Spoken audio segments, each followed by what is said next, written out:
ஆக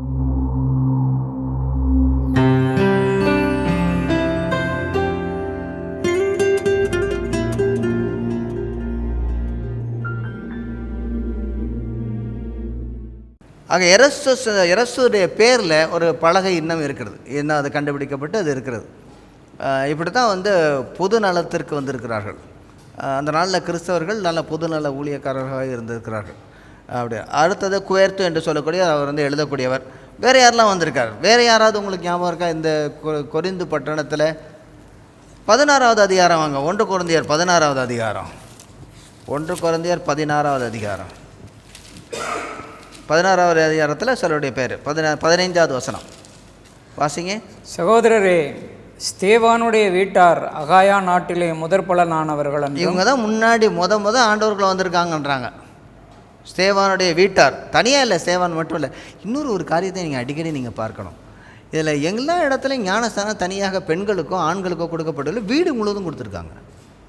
வீட்டாருக்கு முழுசும் ஆண்கள் பெண்கள், அடுத்தது மேலே வந்த பிள்ளைகள், அதாவது விவரம் தெரிந்து சுவிசேஷத்தை அறிந்து இந்த பெரிய பிள்ளைகள், அவங்க எல்லாருமே ஞானஸ்தானம் எடுத்திருக்காங்க மொத்தமாக.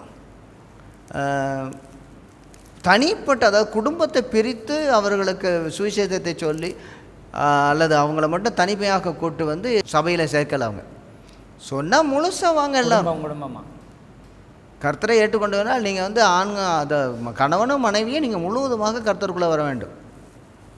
அப்படி தான் அவங்க செய்திருக்காங்க, ஞானஸ்தானம் கொடுத்து. அப்போ சார் இங்கே வேறு சேவானுடைய வீட்டார் என்ன சொல்கிறாங்க? அகாயா நாட்டிலே முதற்பலனானவர்கள் என்றும், அதுக்கு அடுத்தது என்ன சொல்றாரு? பரிசுத்தவான்களுக்கு ஊழியம் செய்யும்படிக்கு தங்களை ஒப்புவித்திருக்கிறார்கள் என்று அறிந்திருக்கிறீர்களே.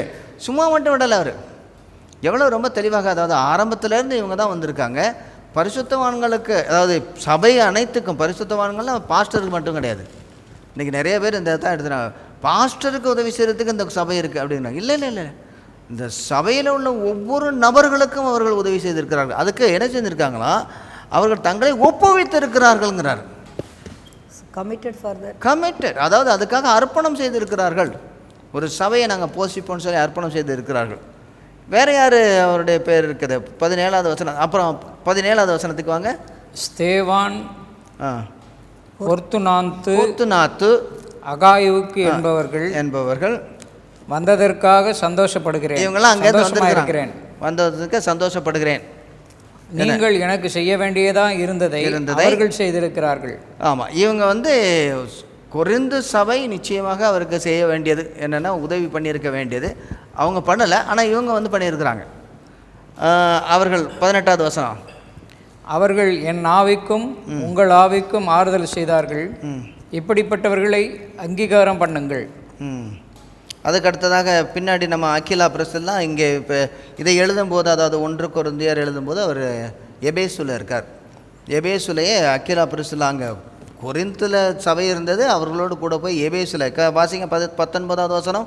ஆசியா நாட்டில் உள்ள சபையார் உங்களை வாழ்த்துகிறார்கள். ஆக்கில்லாவும் பிரிஸ்கில்லாலும் தங்கள் வீட்டிலே கூடுகிற சபையோடும் கூட கர்த்தருக்குள் உங்களை மிகவும் வாழ்த்துகிறார்கள்.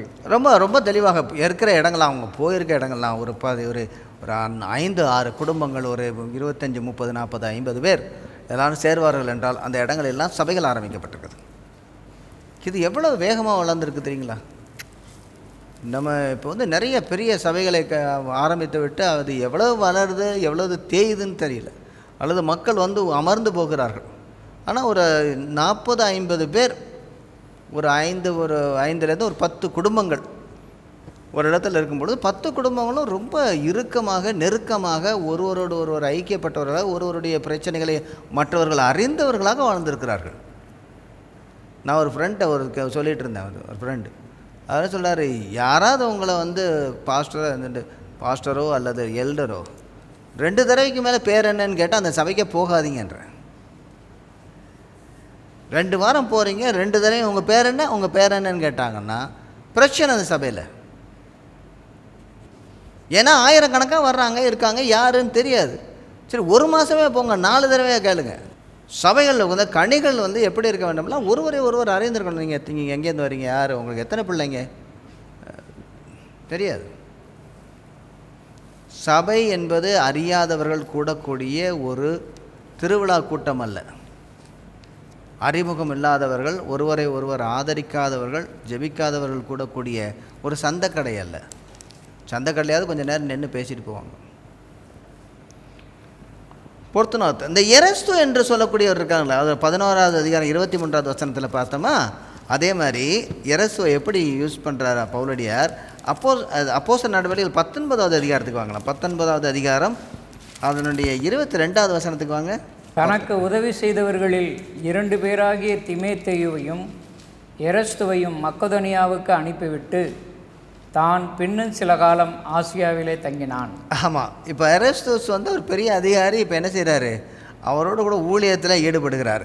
அதுக்கடுத்ததாக 2 தீமோத்தேயு 4வது அதிகாரம் 20வது வசனத்துலேயே அவருடைய பெயர் வருது. 2 தீமோத்தேயு 4வது அதிகாரம் 20வது வசனம். எரஸ்து கொரிந்து பட்டணத்தில் இருந்து விட்டான். துரோபுமுவை மிலேத்துவில் வியாதிப்பட்டவனாக விட்டு வந்தேன். ஆமாம், எல்லா இடத்துக்கும் போகும்போது அவங்களும் ஊழியத்தில் ஈடுபட்டிருக்கிறாங்க. இது ரொம்ப எனக்கு ரொம்ப இதாக இருக்கும். அது என்னென்னா, இதுலேருந்து என்ன தெரியுதுன்னா, எரஸ்து வந்து ஒரு பெரிய ஆஃபீஸராக இருந்திருக்கிறாரு. ஆனால் இவரை வந்து பவுல் வந்து அனுப்புகிறார், ஒரு ஊழியக்காரர் அனுப்பியிருக்காரு, மெசஞ்சர் மாதிரி ஒரு இடத்துல போய் நீங்கள் போய் அங்கே போய் எங்களுக்கு போய் எங்களுக்காக ஊழியம் செய். இதுதான் நான் ரொம்ப, அதாவது ஊழியக்காரங்கள்ட்ட ரொம்ப சொல்கிறது, பெரிய பணக்காரங்கன்னு சொல்லிட்டு கையை கட்டிக்கிட்டு இதில் மூலையில் உட்காராதீங்க. அந்த பெரிய பணக்காரர்களையும் சரியானபடி சீஷத்துவத்தில் நடத்தக்கூடிய கிருபை ஊழியக்காரர்கள் கையில் இருக்குது. அவ்வளோ ஃப்ரெண்ட்ஷிப், அவங்க நல்ல ஃப்ரெண்ட்ஷிப்பில் இருக்கணும். ஆனால் அதே சமயம் அவங்கள போதித்து நடத்த வேண்டிய பொறுப்பு ஊழியக்காரங்கள்ட்ட இருக்குது. ஸ்பிரிச்சுவல் அத்தாரிட்டி இருக்குது. சில வீடுகளில் போய் உட்கார சொல்ல மாட்டேங்கிறாங்க. நம்மளை கோட்டு சூட் போனால் தான் உட்கார சொல்கிறாங்க. டிசிப்ளின் பண்ணணும், டிசேபிள்ஷிப் பண்ணணும். அவங்கள எப்படி கொடுக்கறது, எங்கே கொடுக்கறது, டிசேபிள்ஷிப் பண்ணணும். பவுலடியார் வந்து இந்த எரஸ்து பெரிய ஒரு அதிகாரி. அவரை டிசேபிள்ஷிப் பண்ணது மட்டுமல்ல, அவரை முழு நேரம் ஊழியக்காரர், அதாவது சப்போர்ட்டர் கம் இந்த மிஷன் கோவொர்க்கர். ரொம்ப நல்லா இருக்கலாம், சப்போர்ட்டர் கம் கோவொர்க்கர். அவர் தான் சப்போர்ட் பண்ணுறாரு, அவர் தான் கோவொர்க்கராக இருக்கிறார். எவ்வளோ நிறைய இடங்களில் நிறைய பேர் அவருடைய பெயர்கள் இந்த இடத்துல வருது. ஒரு நல்ல நிறைய கனிகள் கிடைக்கப்பட்டு ஒரு இது அக்கிலா பிரிசில்லா ஊழியத்தினுடைய பங்காளிகள் மட்டுமல்ல, தாங்குவோர். யூஸ்து தேவனை வணங்குகிறவர், அவருடைய வீடு சபையாகிவிட்டது. அதுக்கு அடுத்ததாக ஜெப ஆலய தலைவன் கிறிஸ்துவ, அவருடைய வீடு ஒரு சபையானது. அநேகர் ஞானஸ்தானம் பெற்றார்கள், அநேகர் விசுவாசிப்பார்கள் என்று கர்த்தர் வாக்குத்தத்தம் பண்ணியிருந்தார். சொஸ்தனே நிச்சயமாக அவர் அடி வாங்கி இருந்திருக்கிறதுனால காரணத்தினால பார்த்தா அவரும் ஒரு ரகசியமாக கிறிஸ்தவராக இருந்திருக்க வேண்டும். குளோவேயாளுடைய வீட்டார், அப்புறம் கிறிஸ்பு, காயு, ஸ்தேவானுடைய வீட்டார், பொர்த்துனாத்து, எரஸ்து, கிட்டத்தட்ட 12 விதமான மக்கள் இங்கே இருக்கிறாங்க. ஒரு நல்ல ஊழியம் இல்லை, ஒரு அருமையான ஒரு ஊழியம் இல்லையா? ஆனால் ஏகப்பட்ட பிரச்சனைகள் இருந்தது. அந்த சபையில் ஏகப்பட்ட பிரச்சனைகள் இருந்தது. இந்த சபைக்கு அவர் வந்து மறுபடியும் ஒரு சுவிசேஷத்தை எழுதக்கூடிய நிலைமைக்கு இருந்தது. சரி, எழுதக்கூடிய இதில் நான் ஒரு நிகழ்ச்சிக்கு மட்டும் நான் போயிட்டு இருந்த மாதிரி அடுத்ததுக்கு பார்ப்போம். என்னென்னா, இந்த 1 கொரிந்தியர் அதனுடைய 16வது அதிகாரத்துக்கு வருவோம்.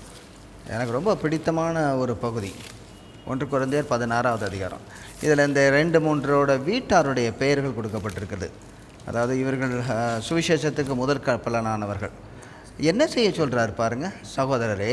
15வது வசனத்திலேருந்து வாசிங்க.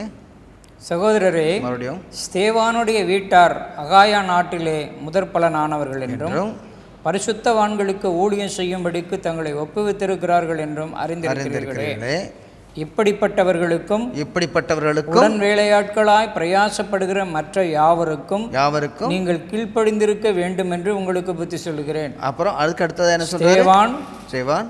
பொர்த்துனாத்து, அகாயுக்கு என்பவர்கள் வந்ததற்காக சந்தோஷமாக இருக்கிறேன்.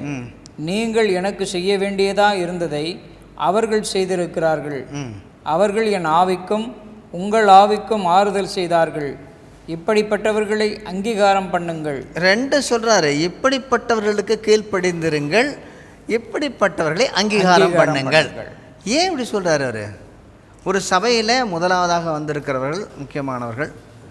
ஏன் ஒரு சபையை வந்து இப்படி சொல்கிறாரு? ஏன்னா சில பேர் நினைக்கலாம், என்ன எல்லாருமே ஒன்று தானே, அவங்களும் வந்து விசுவாசி தான், நாங்களும் விசுவாசி தான், ஏன் அவருக்கு போய் நாங்கள் கீழ்ப்படியணும்?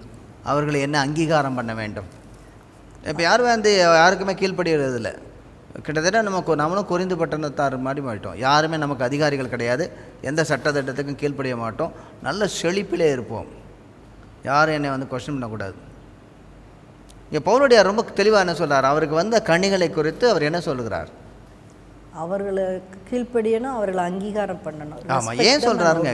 ஏன் இந்த அது அவங்க ரொம்ப அவங்களும் இவர் அந்த சபையை கட்டும்போது அதிக முயற்சி பண்ணியிருப்பாங்க, உழைத்திருப்பார்கள், கடின உழைப்பை அங்கீகாரம் பண்ண. ஆமாம், பிரச்சனைகள் எல்லாத்துலேயும் கூட இருந்திருக்கிறார்கள். வேற என்ன இதில் விஷயம்? பரிசுத்தவான்கள் ஊழியம் செய்யும்படி தங்களை ஒப்பு கொடுத்துருக்காரு. என்னுடைய மெயின் கொஸ்டின் என்னென்னா, சில இடங்களில் நாங்கள் சொல்கிறோம், நாங்கள் தாங்க இந்த சபைக்கு வந்து முத ஆண்டவர்களை வந்தவங்க அப்படின்றாங்க. சரி, நாங்கள் தான் முத வந்த, எங்களுக்கு தான் எல்லோரும் கீழ்ப்படிந்து இருக்கணும். நல்லது, ரொம்ப நல்லது. ஆனால் எந்த அளவுக்கு அப்படிப்பட்டவர்கள் உண்மையாகவே வேத சத்தியத்தின்படி வாழ்கிறார்கள், மற்றவர்களுக்கு ஊழியம் செய்யும்படிக்கு, மற்றவர்களை அதிகாரம் பண்ணும்படிக்கல ஊழியம் செய்யும்படிக்கு எத்தனை பேர் ஒப்பு கொடுத்துருக்கிறார்கள்? ஏன்னா இந்த இடத்துல பார்த்தீங்கன்னா, என் ஆவிக்கும் உங்கள் ஆவிக்கும் ஆறுதல் செய்தார்கள். என்னுடைய ஆவிக்கும் உங்களுடைய, அது ஊழியக்காரருக்கும் சரி, இந்த சபைக்கும் சரி. அப்போ அவங்க ஆவிக்குரிய வாழ்க்கையிலையும் அவங்க அதிகமாக வளர்ச்சி அடைந்தவர்களா, முதிர்ச்சி அடைந்தவர்களா இருந்திருக்கிறாங்க. அதாவது சபையை வச்சு அவங்க வந்து ஒரு தங்களுடைய ராஜ்யத்தை நடத்தலை, சபைக்காக உழைத்து இருக்கிறார்கள், உரமாய் இருக்கிறார்கள். கனிகளை சாப்பிடவில்லை, அதனுடைய வேரிலே உரமாய் இருந்திருக்கிறார்கள். ரொம்ப அழகாக சொல்கிறார், இப்படிப்பட்டவர்களை அங்கீகரியுங்கள், ரெஸ்பெக்ட் தம், ஹானர் தம். அப்புறம் சொல்கிறார், இப்படிப்பட்டவர்களுக்கு கீழ்ப்படிந்திருங்கள். ஏன்னா ஆதியிலேருந்து ஆரம்பத்திலேருந்து இவங்க தான் வந்து எல்லா பிரச்சனைகளையும் தாங்கினவங்க, எல்லா மிதி அடியும் வாங்கினாங்க, எல்லாம் என்னோடு சேர்ந்து எல்லாம் செய்தவர்கள், எல்லா பிரச்சனைகளையும் நின்றவர்கள். நம்ம இந்த பகுதியில் பார்த்தோன்னா அவருக்கு கிடைக்கப்பட்ட கனிகள்லாம் ரொம்ப, அது என்ன சொல்கிறது, நல்ல சாதாரண ஒரு இந்த குளோயால் அவங்களுக்கு என்ன ஒரு பெரிய பிரச்சனை வந்துச்சு, அதாவது இங்கே எங்கள் சபையில் ரொம்ப பிரச்சனை இருக்குன்ட்டு அதை தூக்கிட்டு நம்முடைய மொழியில் சொன்னால் கோல் சொல்கிறதுக்கு போகிறாங்கன்னு. ஆனால் அவங்களுடைய வேதனை என்ன இருக்கும், இப்படி கட்டுன சபையை இப்படி உடச்சிக்கிட்டு இருக்கிறாங்களே. அப்போ நேராக நம்ம அப்போஸ்தலராகிய பவுல்கிட்ட போகணும், கொண்டு போகிறாங்க இங்கே. ஏன்னா அவர் தான் வந்து இந்த சபையை கட்டினார், ஆரம்பித்தார், அவர் தான் இதை தீர்க்க முடியும். நிறைய பேர் இடையில வந்துட்டாங்க, பாரத்தோடு கொண்டு போகிறாங்க. ஊர் ரெண்டு பட்டா கூத்தாடிக்க கொண்டாட்டம்னு அவங்க ஏதாவது ஒரு பார்ட்டியில் சேர்ந்துருக்கலாம். அடுத்தது சபையில் உள்ளவங்களாம் நீங்கள் பார்த்தீங்கன்னா, நீங்கள் 1 கொரிந்தியருக்கு வாங்க. 1 கொரிந்தியர் எப்படிப்பட்டவர்கள்னு பாருங்களேன். பின்னாடி, அதாவது சகோதரரை நீங்கள் அழைக்கப்பட்ட அழைப்பை பாருங்கள்னு சொல்லி ஆரம்பிப்பார். 1 கொரிந்தியர் 1வது அதிகாரம், அதனுடைய எப்படி எனில் 26வது வசனம். எப்படி எனில், சகோதரரே நீங்கள் அழைக்கப்பட்ட அழைப்பை பாருங்கள், மாம்சத்தின்படி ஞானிகள் அநேகரில் இல்லை, வல்லவர்கள் அநேகரில் இல்லை, பிரபுக்கள் அநேகர் இல்லை, ஞானிகளை வெட்கப்படுத்தும்படி தேவன் உலகத்தில் பைத்தியமானவைகளை தெரிந்து கொண்டார். பலமுள்ளவைகளை வெட்கப்படுத்தும்படி தேவன் உலகத்தில் பலவீனமானவைகளை தெரிந்து கொண்டார். உள்ளவைகளை அவமாக்கும்படி உலகத்தின் இழிவானவைகளையும் அற்பமாய் எண்ணப்பட்டவைகளையும் இல்லாதவைகளையும் தேவன் தெரிந்து கொண்டார். ஆக அந்த சபையில் நிறைய பேர் எப்படி இருந்திருக்காங்க, சாதாரண மக்கள். அதே சமயத்தில் சிலர் மிகவும் வசதி படைத்தவர்கள். அந்த மிகவும் வசதி படைத்தவர்களை கூட தங்களுடைய ஊழியக்காரராக பயன்படுத்தியிருக்கிறார். ஏனென்றால் அவர் அந்த மாதிரியான ஒரு சுவிசேஷத்தை சொல்லி அந்த சபையை கட்டியிருக்கிறார். அருமையானவர்களே, சபையிலே பிரிவினைகளை உண்டாக்கக்கூடிய ஆவிகள், அதாவது சில நேரங்களில் ஊழியக்காரங்களை இவங்க ரொம்ப பணக்காரங்க, இவங்களுக்கு ஒரு வேலையும் கொடுக்கக்கூடாது, இவங்க வேலைகள் இவங்களுக்கு எல்லா வேலையும் கொடுக்கலாம்னு சொல்லி பிரிவினைகளை கொண்டு வராமல் தாம் கொண்டு வந்த கனிகளை சமமாக ஊழியத்திலே முழுவதுமாக ஈடுபடும்படியாக சுவிசேஷத்தை அறிவித்திருக்கிறார். அந்த மாதிரியான ஒரு சபையை கட்டியிருக்கிறார். இது கொரிந்து சபை. இதில் உள்ள பிரச்சனைகளை நாம் தொடர்ந்து பார்ப்போம்.